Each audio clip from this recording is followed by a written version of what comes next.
நம்ம நினச்சது நடக்கணும்னா கொஞ்சம் பொறுமையாக தான் போகணும். இவன்கிட்ட கோவப்பட்டோம் நம்ம காரியத்தை கெடுத்துருவான். அதனால் பொறுமையாக பேசி இவனை நம்ம வழிக்கு கொண்டுட்டு வரலாம். வீரா, என்ன எப்போ வீரா வந்த? நான் உன்னை 2-3 தடவை வந்து ரூமில் பார்த்தேன், நீ இல்லை, அதான் கேட்டேன். இப்பதான் வந்தேன். என்ன வேணும்?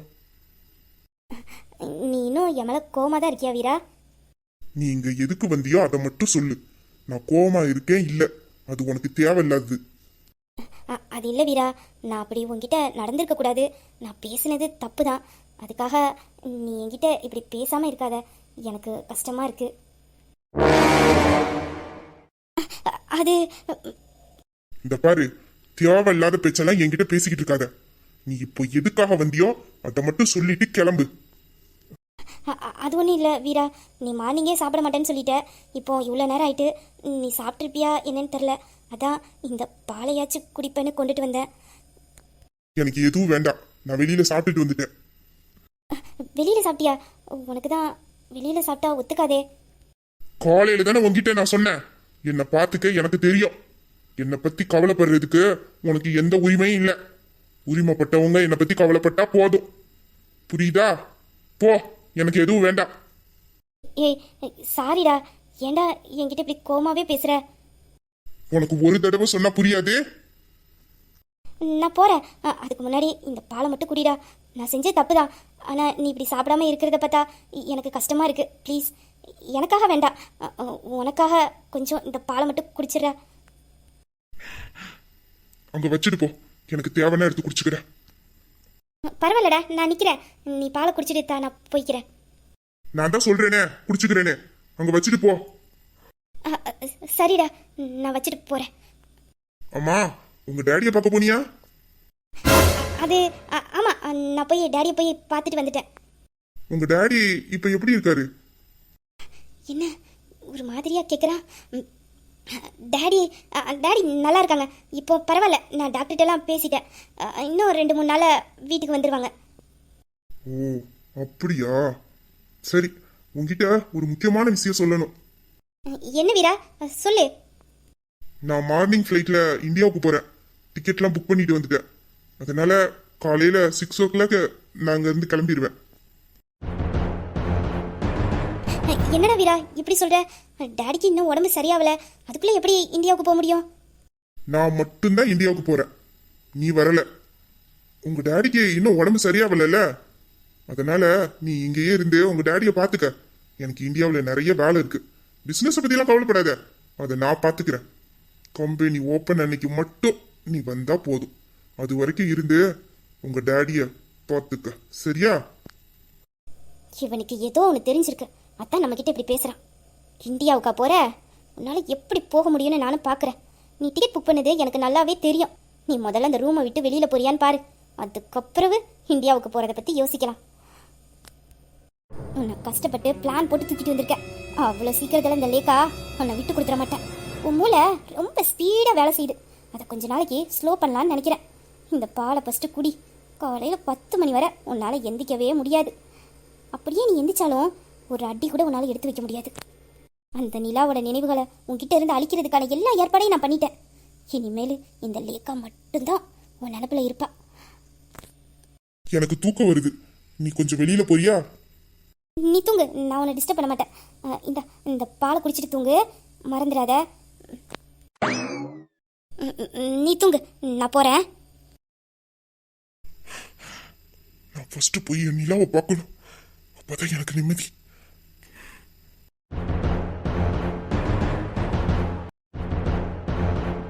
ஏன் சார் அழுகுறீங்க? நீங்க என்ன தப்பு பண்ணீங்க? பாவம், உங்க பொண்ணு குணத்துல ஒரு குழந்தை மாதிரி இருக்கா. இப்படியாப்பட்ட பொண்ணை சீரழிச்சான் பாருங்க, அந்த மிருகம் தான் சார் துடி துடிச்சு சாகணும். இப்படி ஒரு பொண்ணுக்கு அநியாயம் நடந்திருக்கே, நம்மளால தட்டி கேட்க தான் முடியல. அந்த பொண்ணுக்கு ஆறுதலாவாச்சும் இருப்போன்னு நினைக்காம அந்த பொண்ணுக்கு நடந்ததை காரணமா வச்சு தான் சம்பாதிக்கணும்னு நினைக்கிறான் பாருங்க. என்னோட அப்பன் அந்த ஈன பிறவிதான் சார் அசிங்கப்பட்டு நிக்கணும். அந்த ஆளுக்கு மனசாட்சியே இல்லை. பெத்த பிள்ளையும் பத்தி நினைக்கல, தெய்வமா வச்சு வணங்கக்கூடிய ஒரு பொண்ணோட வாழ்க்கையை பத்தியும் நினைக்கல. சுயநலவாதி. இவனுக்கு பிள்ளையா பிறந்த பாவத்தை என்னால எந்த ஜென்மத்திலையுமே போக்க முடியாது. முதல்ல என் அத்தையோட குடும்பத்தை அழிச்சான், அப்புறம் ஏன் வாழ்க்கைய அழிச்சா? இப்போ மக மாதிரி நினைக்க வேண்டிய பொண்ணோட வாழ்க்கைய அவன் சுயநலத்துக்காக பயன்படுத்திக்கிட்டு இருக்கான். இதுக்கப்புறமும் இவனை விட்டு வச்சோம், இவனால இன்னும் பல குடும்பம் அழிய ஆரம்பிச்சிரும். இவன் சுயநலத்துக்காக எல்லாரோட வாழ்க்கையும் அழிக்க ஆரம்பிச்சிருவான். இல்ல, இதுக்கு ஒரு முடிவு கட்டியே ஆகணும். இவனுக்கு பிள்ளையா பிறந்ததுக்கு எனக்கு எந்த சந்தோஷமும் கிடைக்க கூடாது. அந்த பொண்ணோட வாழ்க்கையில நடந்த கரையை என்னால அழிக்க முடியலனாலும் அவளுக்கு ஒரு பாதுகாப்பா என்னால இருக்க முடியும். என் அப்பனுக்கு என்ன முடிவு கட்டணும்னு எனக்கு நல்லா தெரியும். பணத்துக்காக தானே இப்படியாப்பட்ட வேலையை பார்க்க போனேன். அத வச்சே உன்னை நடுத்தெருவில் நிப்பாட்டல நான் முத்துவே இல்லை. சார், நீங்க கல்யாணத்துக்கான ஏற்பாடு பண்ணுங்க. தம்பி, என்ன சொல்றீங்க? நான் உங்க பொண்ணை கல்யாணம் பண்ணிக்கிறேன். தம்பி, நீங்க எல்லாம் யோசிச்சுதானே முடிவெடுத்திருக்கீங்க? இந்த முத்து ஒரு முடிவு பண்ணிட்டா பண்ணதுதான். உங்க பொண்ணுக்கும் எனக்கும் கல்யாணம் நடக்கும். கல்யாணத்துக்கு நான் ஏற்பாடு எல்லாத்தையும் பண்ணுங்க. தம்பி, இனி உங்க மாப்பிள்ளை நான் அப்படியே கூப்பிடுங்க. மாப்பிள்ள, இல்ல இல்ல, நீங்க என் வீட்டுக்கு வரப்போற மகன்.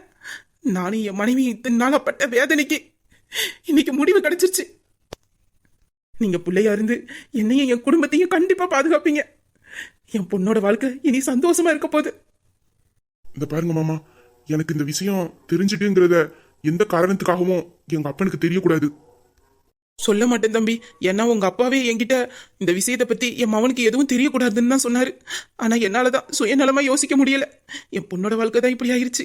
தெரிஞ்சே இன்னொரு பையனோட வாழ்க்கையை என்னால அழிக்க முடியாது. அதனாலதான் தம்பி உங்ககிட்ட எல்லாத்தையும் சொல்லிட்டேன். அந்த ஆளுக்கு முடிவு கட்ட. அப்புறம் இன்னொரு விஷயம், சொல்லுங்க மாப்பிள்ள. உங்க சொத்தை எல்லாத்தையும் நான் உங்க அப்பா பேர்ல எல்லாத்தையும் எழுதி கொடுத்துறேன் தம்பி. நீங்க எப்ப சொல்றீங்களோ அப்ப எழுதி கொடுத்துறேன். யாருக்குமே உங்க சொத்தை கொடுக்க கூடாதுன்னு சொல்ல வந்தேன். ஒரு நயா பைசா கூட யாருக்கும் கொடுக்க கூடாது. தம்பி, இந்த பாருங்க, இதெல்லாம் நீங்க கஷ்டப்பட்டு சம்பாதிச்ச சொத்து. இதெல்லாம் எதுக்கு அந்த ஆள்கிட்ட கொண்டு போய் கொடுக்கணும்? ஒரு பொண்ணோட வாழ்க்கையை வச்சு அவன் சம்பாதிக்கணும்னு ஆசைப்படுறான், அவன்கிட்ட கொண்டு போய் கொடுக்கணும்னு நினைக்கிறீங்க? இந்த பாருங்க, இந்த சொத்துல இருந்து ஒரு நயா பைசா கூட என் அப்பா பேருக்கு போகக்கூடாது. இது உங்களோட சொத்து, உங்களுக்கு மட்டும்தான் சொந்தமா இருக்கணும்.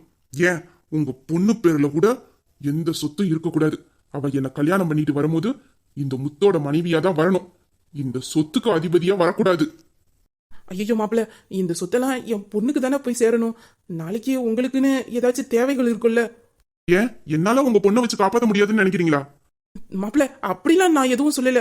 நீங்க என் பிள்ளைய நல்லா பாத்துப்பீங்க, எனக்கு அந்த நம்பிக்கை இருக்கு. உங்க பொண்ணை உங்க அளவுக்கு என்னால வாழ வைக்க முடியலனாலும் என் தகுதிக்கு ஏத்த மாதிரி என்ன நம்பி வந்தவளை என்னால வாழ வைக்க முடியும். எனக்கு நம்பிக்கை வந்துருச்சு. என் பொண்ணுக்கு ஒரு நல்ல வாழ்க்கை துணை தான் அமைஞ்சிருக்கு. இனி நீங்க என்ன சொன்னாலும் நான் அதை செய்யறேன் மாப்பிள்ள. சரி, நீங்க கல்யாணத்துக்கான ஏற்பாடுலாம் பண்ணுங்க. ஆனா இந்த கல்யாணம் கிராண்டாலாம் ஒண்ணும் நடக்க வேண்டாம். சிம்பிளா கோயில்ல வச்சு முடிச்சுக்கிருவோம். அது மாப்பிள்ள, இல்ல வேண்டாம், நான் எல்லாம் காரணத்தோட தான் சொல்றேன். ஏன்னா உங்க பொண்ணும் கிராண்டா கல்யாணத்தை நடத்துறதுக்கு விரும்ப மாட்டா. அதனால நம்ம கோயில வச்சு கல்யாணத்தை சிம்பிளா முடிச்சுக்கலாம். இந்த சொத்தை பத்தி எங்க அப்பாவுக்கு எதுவுமே தெரியக்கூடாது. அந்த ஆளு கல்யாணத்துக்கு முன்னாடியே அவர் பேர்ல இந்த சொத்தை எழுதி கேட்பாரு. அப்படி ஏதாச்சும் உங்ககிட்ட கேட்டா நீங்க என்கிட்ட வந்து சொல்லுங்க. அப்ப நான் என்ன பண்ண சொல்றேனோ அதை நீங்க பண்ணா போதும். சரிங்க மாப்பிள்ள. சரி, நீங்க போய் ஆக வேண்டிய வேலை எல்லாம் பாருங்க. சரிங்க மாப்பிள்ள, நான் இப்பவே போய் எல்லா ஏற்பாடையும் பண்றேன்.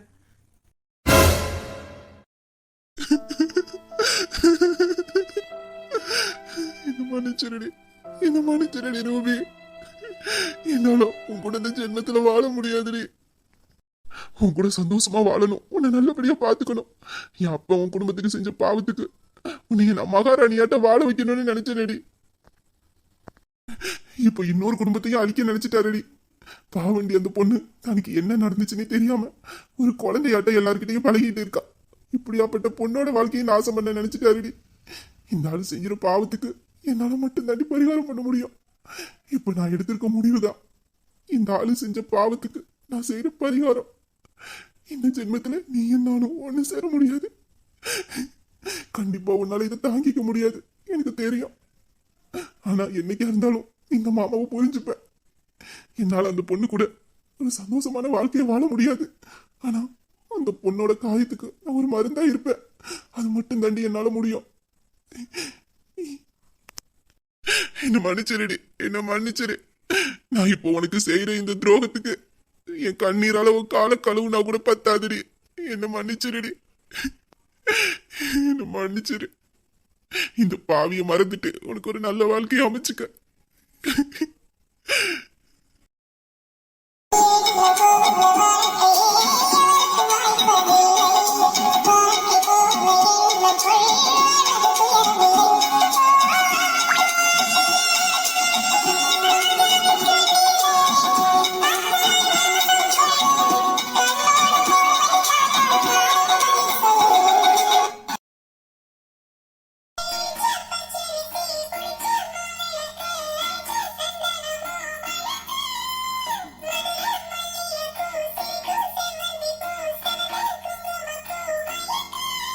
அப்புறம் சம்மந்தி, நல்ல நேரம் போறதுக்குள்ள தட்டை மாத்திக்கலாமா?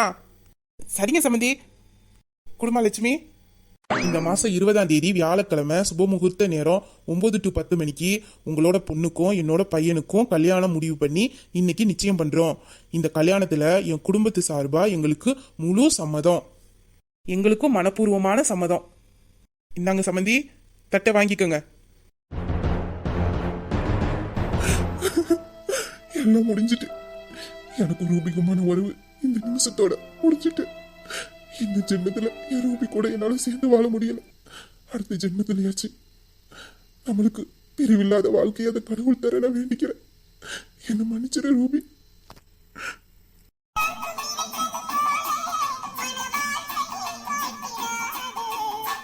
இன்னையில இருந்து நீங்க என்னோட சம்மந்தி ஆயிட்டீங்க. இனிமேல் கல்யாண வேலையை சுறுசுறுப்பா பண்ண ஆரம்பிச்சிடணும். கண்டிப்பா சம்மந்தி, கல்யாணத்துக்கான ஏற்பாடு எல்லாத்தையும் நானே பாத்துக்கிறேன். சம்மந்தி சொன்னா எல்லாம் சரிதான். என்னக்கா சந்தோஷம் தானே? இருக்காதா என்ன? இனிமேல் அவ உங்க பொண்ணு இல்ல, என் வீட்டு பொண்ணு. எங்க வீட்டு மகாலட்சுமி எங்க வீட்டுக்கு வரப்போற நேரம் வந்துருச்சு. அடியே அங்கிதா, நீ வைக்கப்பட்டதெல்லாம் போதும், கொஞ்சம் நிமிந்து உங்க அத்தானை பாரு. ஏய் சும்மா இருங்கடி. நாங்க இனிமேல் சும்மா தான் இருப்போம். ஆனா நீனும் உங்க அத்தானும் இனிமேல் காதல் விளையாட்டு விளையாட ஆரம்பிச்சிருவீங்க. போடி. அவ என்னமா வைக்கப்படுறா? இப்பவே நிமிந்து அவ அத்தானை பார்க்க மாட்டேன்றா. இதுல வேற காதல் விளையாட்டு விளையாட போறாளாம். அடியே, இப்படி வைக்கப்படுறவங்க தான் கல்யாணத்துக்கு அப்புறம் சும்மா இருங்கடி, அத்தான் காதல உளுந்துற போது. காதல உலட்டும் தானே பேசுறோம். சரிடி, நிமிந்து பாரு உங்க அத்தானே. ஏய் போங்கடி, எனக்கு வெக்கமா இருக்கு. அடியே, இன்னும் கொஞ்ச நேரத்துல உங்க அத்தா வீட்டுக்கு போயிடுவாங்க. இப்ப பார்த்தாதான் பார்த்தபடி பாருடி. ஏய் அத்தா அங்க திரும்பி நிக்காகட்டி. இருட்டி. மாப்பிள்ள, வெக்கப்பட்டதெல்லாம் போதும், கொஞ்சம் பொண்ணையும் திரும்பி பாருங்க. நீங்களும் இப்படியே வெக்கப்பட்டுக்கிட்டு இருந்தீங்கன்னா பொண்ணை எப்பந்தான் பாக்குறது?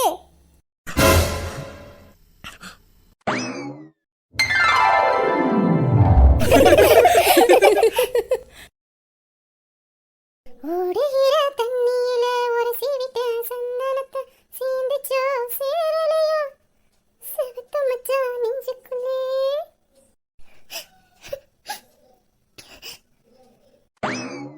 இனிமேல் சேர்ந்தா என்ன, சேராம போனா என்ன? என்ன பாக்குற? நீ இப்படி ஒவ்வொரு நாளா உன் மாமனை நினைச்சு அழுதுகிட்டு கவலைப்பட்டுக்கிட்டே இரு. ஆனா உன் மாமா நல்ல வசதியான வீட்டு பொண்ணா பார்த்து கல்யாணம் பண்ணிட்டு சந்தோஷமா இருக்கட்டும். என்னடி என்ன உளறிக்கிட்டு இருக்க? உளறலடி, உண்மையை சொல்லுதேன். மாமா மாமான்னு சொல்லிக்கிட்டு இருப்பியே, உன் முத்து மாமா அவருக்கு நிச்சயம்லாம் முடிஞ்சிருச்சு. நல்ல வசதியான வீட்டு பொண்ணு கிடைச்சதும் உன்னை கலட்டி விட்டுட்டு அந்த பொண்ணு பின்னாடி போயிட்டாரு. பொண்ணு யாருன்னு தெரியுமா? அன்னைக்கு நம்ம கோயிலுக்கு போகும்போது உன் மாமாவும் ஒரு பொண்ணு ஒட்டி உராசிக்கிட்டு நின்னாங்களே, நீ கூட உங்க மாமாவுக்கு சொந்தக்கார பொண்ணுன்னு சொன்னியே, அந்த பொண்ணு. அந்த பொண்ணை தான் உன் மாமா கல்யாணம் பண்ணிக்க போறாரு. நேத்து தான் 2 பேத்துக்கும் நிச்சயம் முடிஞ்சிச்சு. எதுவும் தெரியாம உளறாதடி, அப்படிலாம் ஒன்றும் இருக்காது. உனக்கு என்ன கிறுக்காட்டி பிடிச்சிருக்கு? நான் உண்மையை தண்டி சொல்றேன். உன் முத்து மாமாவுக்கு நிச்சயம் முடிஞ்சிட்டு நேத்து தான் நிச்சயம் பண்ணியிருக்காங்க. 20ஆம் தேதி கல்யாணம். ஊருக்குள்ள அதே பேச்சாதான் கிடக்கு. இல்லடி என் மாமா, நான் ஆரம்பத்திலே சொன்னேனடி, அந்த முத்தை நம்பாதேன்னு. நீ கேட்டியாடி? அந்த முத்தோட அம்மா உனக்கு வெளியாளா? உங்க அப்பாவோட கூட பிறந்த தங்கச்சி. நீங்க அவ்வளவு கஷ்டப்பட்டுக்கிட்டு இருந்தீங்களே, அப்போ ஒரு நாளாச்சும் வந்து உங்களுக்கு என்ன வேணும்னு கேட்டிருப்பாங்களா? சரி, ஒண்ணு கொடுக்க வேண்டாம், ஒரு ஆதரவா 2 வார்த்தை பேசியிருப்பாங்களா? அத்தையை கல்யாணம் பண்ணவங்க தான் அண்ணியும், ஆனா உங்க அத்தை உங்களுக்கு ரத்த உறவு தானே. இந்த ரோட்ல எத்தனை தடவை போற வார, உன்னை பார்க்கத்தானே செய்றாங்க. என்னைக்காச்சும் ஒரு நாள் என்னம்மா எப்படி இருக்கன்னு ஒரு வார்த்தை கேட்டிருப்பாங்களா? இல்ல நிமிந்து உன்னை தான் பார்த்திருப்பாங்களா? அப்படியாப்பட்ட குடும்பத்துல பிறந்த ஒருத்தன் எப்படி உனக்கு மட்டும் உண்மையா இருப்பான்னு நீ நினைச்ச?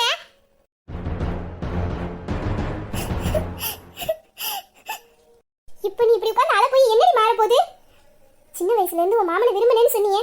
உன் மாமா உண்மையிலே உன்னை நேசிச்சிருந்தா இந்த கல்யாணத்துக்கு சம்மதிச்சிருப்பாடாடி. நீ தாண்டி உன் மாமனை உருகி உருகி காதலிச்சுக்கிட்டு இருந்திருக்க. ஆனா உன் மாமனுக்கு உன் மேல உண்மையான காதல் இல்ல.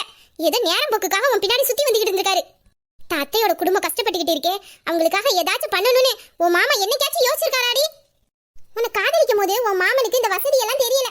ஆனா கல்யாணம்னு மட்டும் வரும்போது உன்னை கழட்டி விட்டுட்டு வசதியான இடத்துல பொண்ணை பார்த்து கல்யாணம் பண்ணிக்க போறாரு. இப்படியாப்பட்ட ஒருத்தனுக்காக நீ அழுதுகிட்டு இருக்க. இப்போ வாச்சு உன் மாமனோட குணத்தை தெரிஞ்சுக்க. என்னதான் நாயை குளிப்பாட்டி நடுவீட்டுல வச்சாலும் அது புத்தி மாறாது. ஏய் வாய மூடி. என் மாமனை பத்தி உனக்கு என்னடி தெரியும்? என் மாமா அந்த வசதி வாய்ப்புக்கு ஆசைப்படுறவர் இல்ல. அப்படி ஆசைப்படுறவரா இருந்தா அவர் எப்படி இல்லாம வாழ்ந்திருக்கலாம். நீ சொன்னியே நானாதான் என் மாமா பின்னாடி போய் தான் அவரு என்ன நேரப்போக்கு காதலிச்சாருன்னு. சொல்ல போனா என் காதலை என் மாமா கிட்ட சொல்லவே இல்லடி. என் மனசுல இருக்கத என் மாமாவை தாண்டி தெரிஞ்சுக்கிட்டாரு. அவரு தாண்டி என்கிட்ட அவரோட காதலை சொன்னதே.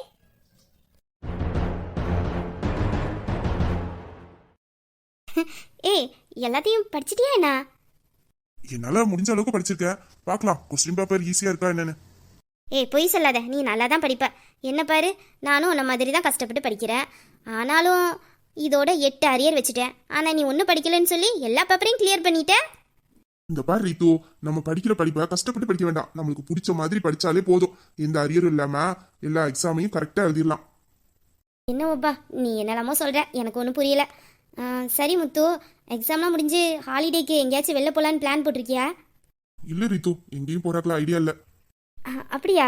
அப்போ நீயும் நானும் பைக்கில் ஒரு 2 டேஸ்க்கு லாங் டிரைவ் போயிட்டு வரலாமா? நானும் ரொம்ப நாளாக அவங்ககிட்ட கேட்டுக்கிட்டு இருக்கேன். நம்ம இந்த மாதிரி தனியாக டைம் ஸ்பெண்ட் பண்ணால் நமக்குள்ள ஒரு அண்டர்ஸ்டாண்டிங் இருக்கும்ல, அதுக்கு தான் சொன்னேன். போயிட்டு வரலாமா? 2 டேஸா? பார்க்கலாம், நான் எக்ஸாம்லாம் முடியட்டும், என்னன்னு பார்த்துட்டு சொல்றேன். நீ அப்படி தான் சொல்லுவ. அதெல்லாம் முடியாது. எக்ஸாம் முடிஞ்சதுக்கு அப்புறவே நம்ம 2 டேஸ் லாங் டிரைவ் போகலாம். செம்ம என்ஜாய்மெண்ட்டாக இருக்கும். ஓகேவா? ஐ மாமா, முத்து மாமா. ஏய் ரூபி, இங்க என்ன பண்ற? எக்ஸாம் எழுத வந்த மாமா. எக்ஸாம் எழுதுறதுக்கு வந்தியா? இங்க எங்க எக்ஸாம் எழுத வந்தா? அது மாமா, இங்கே பக்கத்தில் மணல் மாதா ஸ்கூல் இருக்குல்ல, அங்கே தான் எனக்கு எக்ஸாம் ஹாலே போட்டிருக்காங்க. அங்கே தான் வந்து டெய்லி எக்ஸாம் எழுதிட்டு போகிறேன். இன்னைக்கு லாஸ்ட் எக்ஸாம் மாமா, முடிஞ்சிட்டு வீட்டுக்கு தான் போய்கிட்டு இருக்கேன். ஓ அப்படியா, சரி சரி. எக்ஸாம்லாம் எப்படி எழுதியிருக்க? அதெல்லாம் சூப்பராக எழுதியிருக்கேன் மாமா. கொஸ்டின் பேப்பர்லாம் ரொம்ப ஈஸியாக இருந்துச்சு. அதான் டக்கு டக்குன்னு எழுதிட்டேன். சரி சரி, நல்லா எழுதுனா சந்தோஷம்தான். என்ன மார்க் சென்டம் எதிர்பார்க்கலாமா? அது தெரியல மாமா. என்னால் முடிஞ்ச அளவுக்கு முயற்சி பண்ணி எல்லா கொஸ்டினுக்கும் ஆன்சர் பண்ணியிருக்கேன். நல்லா எக்ஸாம் எழுதியிருக்கேன். ஆனால் ரிசல்ட் என்ன வருதுன்னு நம்ம முன்னாடியே யோசிக்கக்கூடாது மாமா. அப்புறவே நம்ம ஒன்று நினச்சா அது ஒன்று நடந்தால் ரொம்ப கஷ்டமாக போயிடும். அதனால் நான் அதை பற்றி யோசிக்கல மாமா. நான் எழுதின அளவுக்கு மார்க் கிடைச்சா எனக்கு சந்தோஷம்தான். நீங்க ரொம்ப நல்லா படிப்பீங்க, அப்புறம் என்ன, அதெல்லாம் நீ சென்டம் வாங்கிடுவ, எனக்கு நம்பிக்கை இருக்கு. சரி மாமா. மாமா நீங்கள் எங்கே போகிறீங்க? என்ன பார்த்தா எங்க போறதா உனக்கு தெரியுது? அதுவா மாமா, உன்னை பார்க்கும்போது எனக்கு என்னமோ மாடு மேய்க்க போகிற மாதிரி இருக்கு. ஏய் வாயாடி, நீ பேக் போட்டுட்டு போனா ஸ்கூலுக்கு போற, நான் பேக் போட்டு போனா மாடு மேய்க்க போறேனா? அப்புறம் உன்னை பார்க்கறதுக்கு அப்படித்தானே மாமா இருக்கு. உன் ட்ரெஸ்ஸுக்கும் உனக்கும் சம்மந்தமே இல்லை. என்னையும் ஓட்டியா நீனு? உத வாங்கிடுவ பத்துக்க. யார் இந்த பொண்ணு? முத்துக்கிட்ட இவ்வளோ க்ளோஸாக பேசிக்கிட்டு இருக்கா? ஐயோ மாமா, நான் சும்மா விளையாட்டுக்கு சொன்னேன். வாயாடி வாயாடி, இன்னும் உனக்கு இந்த வாய் குறையலனா? அதெல்லாம் என் கூட பிறந்தது, அதெல்லாம் என்னை விட்டு போகாது. மாமா, நான் எக்ஸாம் முடிஞ்சிட்டு வெளில வரும்போது இந்த ஸ்கூல் வாசலில் ஒரு பாட்டி நெல்லிக்காய் போட்டிருந்தாங்க. எனக்கு அதை பார்த்தது ஒன்றும் ஞாபகம் தான் வந்துச்சு. நான் கொஞ்சம் வாங்கிட்டு வந்தேன். பாரு, கரெக்டாக பஸ் ஸ்டாப்பில் வரும்போது உன்னையும் பார்த்துட்டேன். நான் பேக்கில் தான் வச்சுருக்கேன். உனக்கு வேணுமா மாமா? நெல்லிக்காவா? எங்க காட்டு பாப்போம். ஐ நெல்லிக்கா? ஆமா, எனக்கு நெல்லிக்காய் பிடிக்கும்னு உனக்கு எப்படி தெரியும்? என் மாமாவுக்கு என்னெல்லாம் பிடிக்குன்னு எனக்கு தெரியாதா என்ன? இந்த நெல்லிக்காவை பார்த்த உடனே எனக்கு ஞாபகம் தான் வந்துச்சு. என்ன 2 பேரும் இவ்வளோ க்ளோஸாக பேசிக்கிறாங்க? எனக்கு இவ்வளோ வேண்டாம், கொஞ்சமா எடுத்துக்கிறேன். நான் இப்போ சாப்பிட முடியாது, காலேஜில் போய் சாப்பிட்டுக்கிறேன், சரியா? சரி மாமா, எடுத்துக்க, உன் பேக்கில் வச்சுக்க. சரி கொடு. இவனுக்கு என்ன அறிவினம் கெட்டு போச்சா? அவ எங்கேயோ கீழே கடந்து பொறுக்கிட்டு வந்திருக்கா, அதை போய் எனக்கு கொடுன்னு கேட்டுக்கிட்டு இருக்கா இவள. ஏ பொண்ணு, இங்க வா. என்னாச்சு ரீத்து, எதுக்கு அவளை கூப்பிடுற? ஒன்றும் இல்லை முத்து, சும்மாதான். ஏய் இங்க வாண்ணே. இதோ வரேன்க்கா. ஆமா, என்னது இது? அதுவாக்கா, நெல்லிக்காய். உங்களுக்கு வேணுமா? சி, எனக்கா? ஐயா, இத எங்க கடந்து பொறுக்கிட்டு வந்த? ஐயோ அக்கா, இது கீழெல்லாம் கடந்து பொறுக்கிட்டு வரல. நாங்க ஸ்கூல் வாசல்ல ஒரு பாட்டி வித்தாங்க, அவங்க கிட்ட இருந்து வாங்கிட்டு வந்தேன். என்ன, ஒரு 1000 ரூபாய்க்கு வாங்கியிருப்பியா? அக்கா அது. ஏய் ரீத்து, என்ன பேசுற? சும்மா இரு முத்து, உனக்கு யார்கிட்ட எப்படி பேசணும்னே தெரிய மாட்டேங்குது. அவளும் அவளோட பேக்கும் எங்கேயோ கீழே கிடந்து இந்த நெல்லிக்காவெல்லாம் பொறுக்கிட்டு வந்திருக்கா. அதையும் நம்பி நீ சாப்பிடணும்னு சொல்ற. இதை சாப்பிட்டு உடம்புக்கு ஏதாச்சும் முடியாமல் போயிடுச்சுன்னா என்ன பண்ணுறது? ஏய் ஒழுங்கா சொல்லு, இதை நீ கடையில் துட்டு கொடுத்து வாங்கிட்டு வந்தியா இல்லை திருடிட்டு வந்தியா? அதெல்லாம் ஒன்றும் இல்லைக்கா, நான் துட்டு கொடுத்து தான் வாங்கிட்டு வந்தேன், திருடலை. ஏய் சி, நீலுக்கு நீர் வடிக்காத. உங்களை மாதிரி ஆளுங்கள்லாம் இப்படித்தான். உங்களை பற்றி உண்மையை சொல்லிட்டா உடனே அழ ஆரம்பிச்சிருவீங்களே. அழுகுறலா? பொம்பளை பிள்ளை தானே நீ? ஒரு ஆம்பளை கிட்ட ரோட்டில் எப்படி பேசுறதுன்னு தெரியாது. அப்படியே அவன்கிட்ட குழஞ்சு குழஞ்சு பேசுற. கொஞ்சம் ஆள் வசதியா பார்க்க டிப்டாப்பா இருந்துட்டா போதும், அப்படியே அவன்கிட்ட குழந்தையாட்ட பேசி அவனை கைக்குள்ள போட்டுக்கிருவீங்களே. ஏய் ரீத்து, என்ன பேசிக்கிட்டு இருக்க? முத்து, இந்த மாதிரி மிடில் கிளாஸ் ஆளுங்க கிட்டலாம் இப்படிதான் பேசணும். கொஞ்சம் வசதியா இருந்துட்டா போதுமே, என்னத்தை பேசி மயக்கணும்னு அப்படியே சுத்து வாழுவோம். அறிவில்லை உனக்கு? ஒரு ஆம்பளை பையன்கிட்ட இப்படி உட்காந்து பேசிக்கிட்டு இருக்க. இதே மாதிரி தான் ஸ்கூல்ல எல்லா பையன்கிட்டையும் பேசுவியோ? வெக்கமே இல்லை.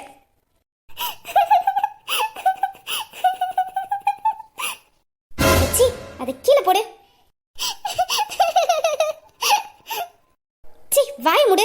இப்படி அழுது அழுது எத்தனை பேரை மயக்கி வச்சிருக்கியோ? ஏய் ரீத்து, முத்து, தொலைச்சிருவோம் பத்துக்க. அவளை என்ன உன்ன மாதிரி நினைச்சுக்கிட்டியா? மாசத்துக்கு ஒரு பாய் ஃப்ரெண்டு மாத்திர மாதிரி. சே, நீனே ஒரு அசிங்கம் முடிச்சவா. நீ அவளோட கேரக்டரை பத்தி பேசுற? அவளை பத்தி உனக்கு என்ன தெரியும்? சொல்ல போனா அவளோட லைஃப் தான் நான் வாழ்ந்துகிட்டு இருக்கேன். இது அவ வாழ வேண்டிய லைஃப். அவ இருக்க வேண்டிய இடத்துல நான் இருந்திருந்தேன்னா நீ என்ன திரும்பி பார்த்திருப்பியா? ஆமா, இல்லாதப்பட்டவங்க எல்லாம் சந்தோஷமா இருக்க கூடாதா? அவங்களுக்குன்னு சிரிப்பு சந்தோஷம் எதுவும் இருக்க கூடாதா? இருக்கிறப்பட்டவங்க தான் சந்தோஷமா இருக்கணுமா என்ன? அவளை பத்தி பேசுறா உனக்கே இவ்வளவு கோவம் வருது? கோவம் வரத்தான் செய்யும். ஏன்னா அவ எனக்கு உரிமைப்பட்டவா.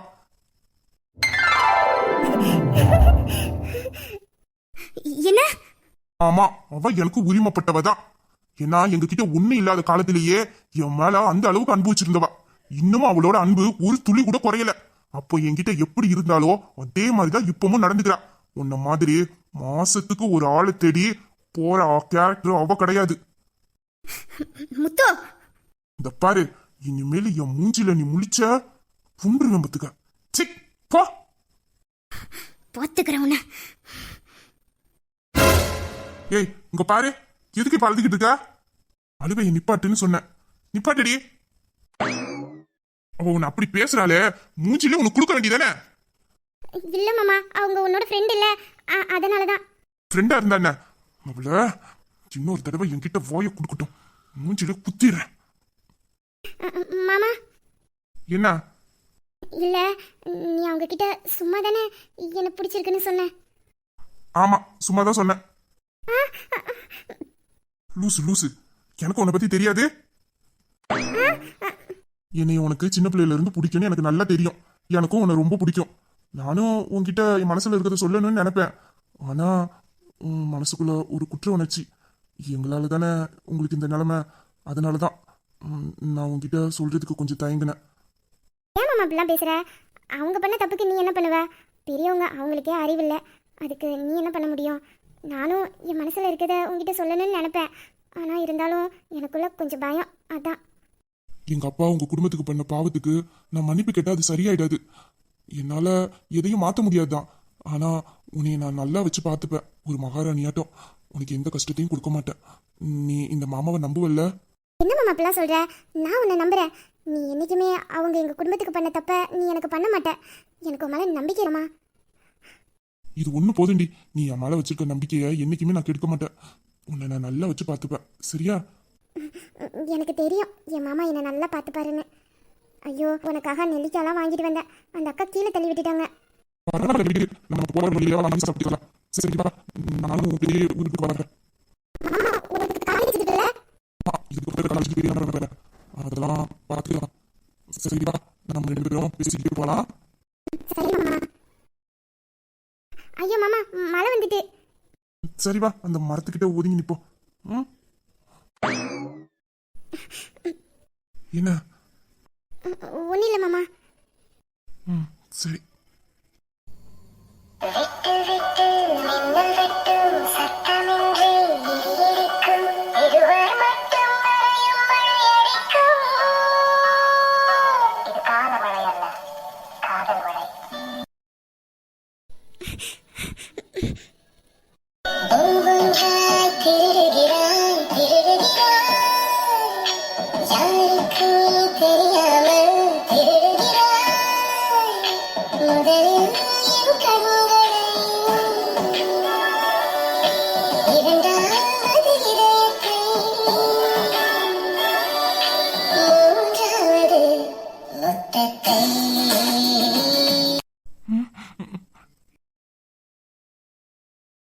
என் மாமா என் மேல வச்சிருந்த காதல் உண்மை. என்னை கஷ்டப்படுத்துற மாதிரி என்னைக்குமே என் மாமா பண்ணாது. இந்த கல்யாண ஏற்பாடு கூட கண்டிப்பா என் மாமாவோட விருப்பத்தோட நடந்திருக்காது. என் மாமனோட மனசு ஃபுல்லா நான் நிறைஞ்சிருக்கேன். அதையும் மீறி இந்த கல்யாணத்துக்கு என் மாமா சம்மதிச்சிருக்குன்னா அதுக்கு பின்னாடி ஏதாச்சும் ஒரு முக்கியமான காரணம் இருக்கும். என்ன காரணமா இருந்தாலும் சரி, தன் மனசுக்கு பிடிச்சவளை காயப்படுத்திட்டு இன்னொருத்திய கரம் பிடிக்க ஒரு மனசு துணிஞ்சிட்டான்னா அவரோட மனசுல நீ துளி கூட இல்லைன்னு தான் அர்த்தம். உன் மாமாவுக்கு இந்த கல்யாணத்துல விருப்பம் இருக்கோ இல்லையோ, ஆனாலும் இன்னொருத்திக்கு சொந்தமாயிட்டார்ல, இனியும் உன் மாமனை நினைச்சுக்கிட்டு உன் வாழ்க்கையை இப்படியே நாசமாக்கலாம்னு முடிவு பண்ணிட்டியா? நம்ம நினைச்சதெல்லாம் இந்த உலகத்துல நடந்துருச்சுன்னா கடவுள்னு ஒருத்தர் நமக்கு தேவையே படமாட்டாரு. நம்ம விதிய ஏற்கனவே அந்த கடவுள் எழுதிட்டான். அந்த விதிப்படிதான் இந்த உலகத்துல நாமளும் நடமாடிக்கிட்டு இருக்கோம். எனக்கு இதுதான் வேணும்னு நான் ஒரு பாதையில நடக்கிறேன். ஆனா என்ன படைச்ச கடவுள் உனக்கு விதிச்சது இதுதான், நீ என்னதான் நடந்து போனாலும் உனக்கு இதைத்தான் நான் கொடுப்பேனே அவன் முடிவு பண்ணிட்டான். அப்படி இருக்கும்போது நான் எவ்வளவு தூரம் ஓடினாலும் எனக்கு என்ன கிடைக்கணும்னு அவன் எழுதியிருக்கானோ அதுதான் கிடைக்கும். இந்த ஜென்மத்துல என் மாமா கூட என்னால வாழ முடியாதுன்னு அந்த கடவுள் என் தலையில எழுதிட்டான். இதை எப்படி என்னால மாத்த முடியும்? இப்போ என் மாமா இன்னொருத்திக்கு சொந்தம். இனிமேலும் நான் அவரை நினைச்சுக்கிட்டு இருந்தா அவரை நம்பி வர்ற பொண்ணுக்கு நான் பண்ற துரோகமாயிடும். என் மாமா கூட வாழ்ற வாழ்க்கை தான் இந்த ஜென்மத்துல கிடைக்கல, ஆனா அவரோட நினைவுகள் இருக்கு, அது போதும். அப்போ அந்த நினைவுகளோடயே நீ வாழ்ந்துட்டு போயிருவ. உனக்குன்னு ஒரு வாழ்க்கையை நீ அமைச்சுக்க மாட்டே, அப்படித்தானே? இல்ல ராணி, ஒரு தடவை நான் பட்டு அனுபவிச்சுட்டேன். மறுபடியும் என் வாழ்க்கைய இன்னொருத்தரை நம்பி கொடுக்க எனக்கு விருப்பம் இல்லை. இனி நானா வாழ போறேன், எனக்கு பிடிச்ச மாதிரி வாழ போறேன். என்னோட விதி என்னை எங்க கொண்டு போய் சேர்க்கணும்னு நினைக்குதோ அங்க கொண்டு போய் சேர்க்கட்டும். இந்த பாரடி ரூபி, நீ ரொம்ப தைரியமான பொண்ணு. எந்த பிரச்சனை வந்தாலும் அதுல இருந்து சீக்கிரத்துல மீண்டு வந்துருவ. ஆனா இது கொஞ்சம் கஷ்டம்தான். கொஞ்ச நாளைக்கு கசப்பாதான் இருக்கும். நம்ம காய்ச்சலுக்கு கசப்பான மருந்து சாப்பிட்டாதான் சீக்கிரத்துல குணமாகி ஒரு நல்ல இனிமையான வாழ்க்கையை வாழ முடியும். அப்படி நினைச்சுக்க. இப்போ உன் காலம் கொஞ்சம் கசப்பா இருக்கு, கண்ணை முடிக்கிட்டு முழுங்கு. சீக்கிரத்துல அந்த கடவுள் உனக்கு ஒரு நல்ல வாழ்க்கையை அமைச்சு கொடுப்பாரு. வாழ்க்கையா போதுண்டி, நான் அனுபவிச்சது வரைக்கும் போதும். இனி அதை பத்தி பேசாத, விட்டு. சரிடி, எல்லாத்தையும் இந்த ஆத்தோடைய தலைமொழிகிட்டு வீட்டுக்கு வந்து சேரு. சரி, நீ போட்டி, நான் கொஞ்ச நேரம் இருந்துட்டு வரேன். சீக்கிரம் வாட்டி, நான் போறேன்.